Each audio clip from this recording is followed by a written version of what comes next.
At the beginning of the 12th century CE, in Anatolia, the magnificent Sultanate of the Seljuks of Rum outwardly appeared to be at the peak of its glory. However, within this apparent peak, a deep and silent decline was hidden. This decline began in 1237 CE with the death of Sultan Ghiyath Aldinkihus on 26 June 1243 CE in northeastern Anatolia, at a place called Caxi Dock. A bloody and decisive battle was fought between the Seljuk Sultan Ghiyath al-Din Khusro II and the Mongol Ilkhanate, commander by Junoyan. In this battle, the Seljuks of Rum suffered a catastrophic defeat. This defeat was not merely a temporary military failure. Rather, it was a formal declaration of the end of Seljuk sovereignty. After Sida, the Seljuk Sultans became tributaries of the Mongol Ilkhanates. An annual tribute was fixed, and the Sultanate practically lost its independence. After this defeat, central authority in Anatolia began to collapse.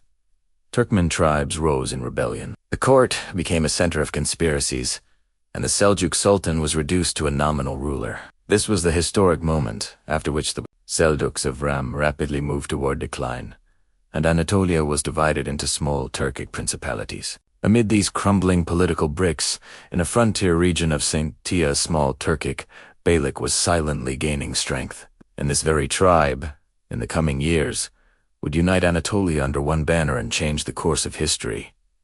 After the end of the Seljuks of Rum, Anatolia had been divided among various Turkic tribes. The entire focus of these tribes was concentrated on gaining power over the lands of the Seljuk Sultanate in Anatolia. For this reason, these Turkic tribes kept clashing with one another from time to time. During this period, the Ottoman tribe, based in the city of Sinti, instead of focusing on other Turks, directed its attention toward the Western Byzantine Empire. Because of this, it maintained good and friendly relations with other Turkic tribes. Due to the early conquests of the Ottomans, Ghazi warriors and tribes rapidly began joining the Ottoman beylik. Osman Ghazi was expanding his conquests toward Byzantine territories. The regions of Bursa, beylik, and Izmit were called Bithynia, where authority had weakened and relations between local Roman lords and Constantinople had deteriorated. Taking advantage of this situation, Osman Ghazi launched attacks on frontier regions and began conquering forts. Among the brave commanders who participated in Osman Ghazi's conquests were Konor Alpe, Aykut Alpe, Sepea, and Abdurrahman Ghazi among Osman Bey.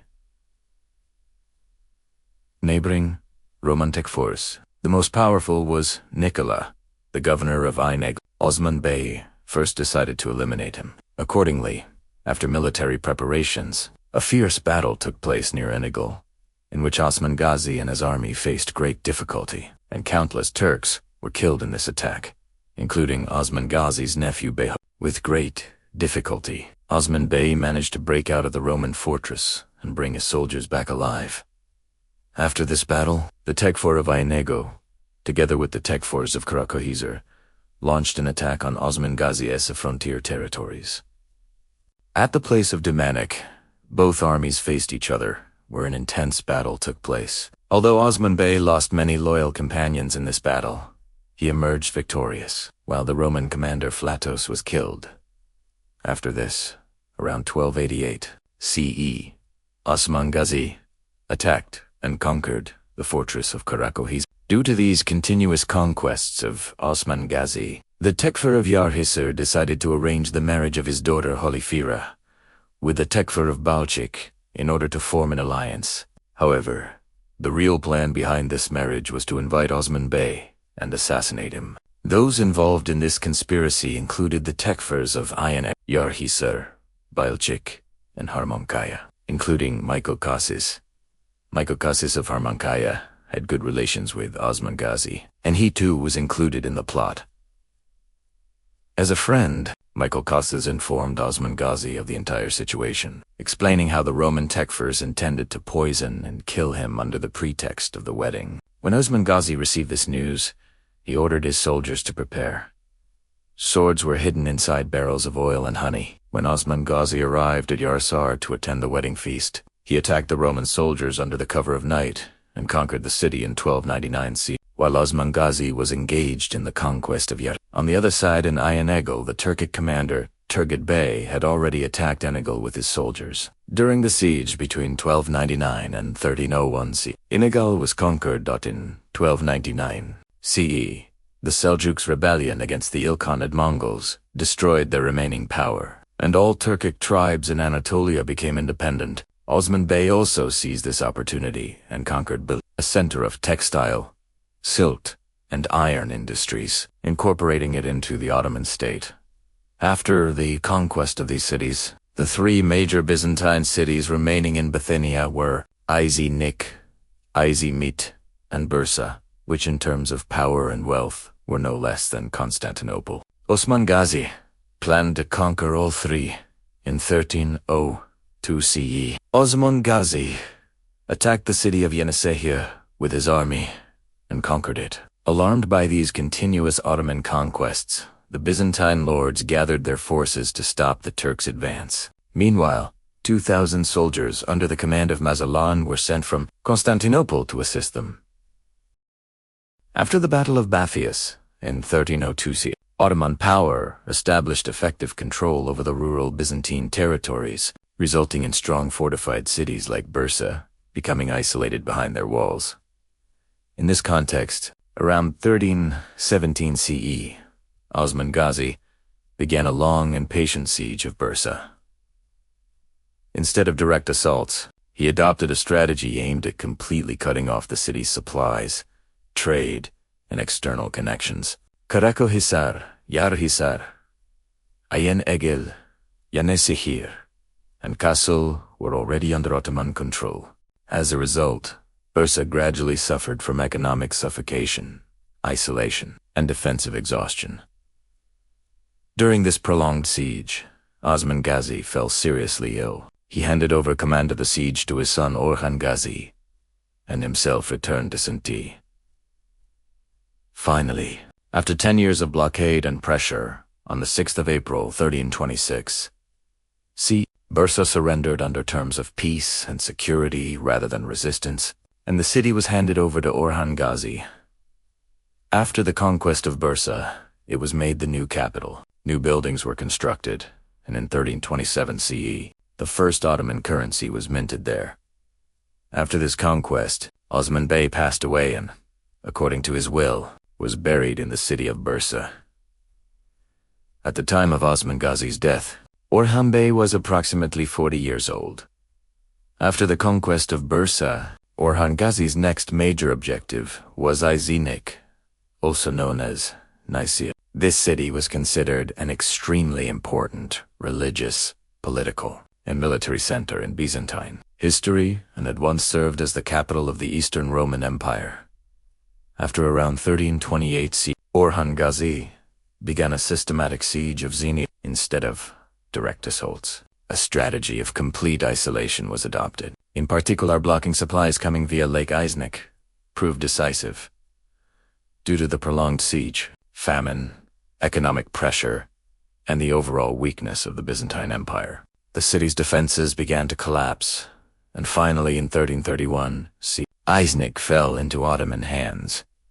This conquest not only struck a severe blow to the heart of the Byzantine Empire, but also provided the Ottomans with an important intellectual and religious center, where later madrasas were established.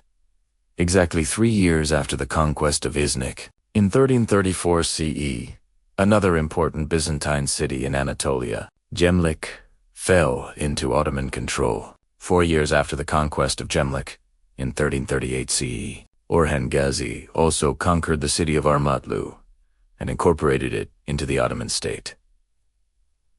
After the conquests of Iznik, Gemlik, and Armutlu, Orhan Ghazi's next and decisive target was Izian, also known as Nicomedia. This city was considered the last major military, naval, and administrative center of the Byzantine Empire in Anatolia and the key gateway to the Sea of Marmara.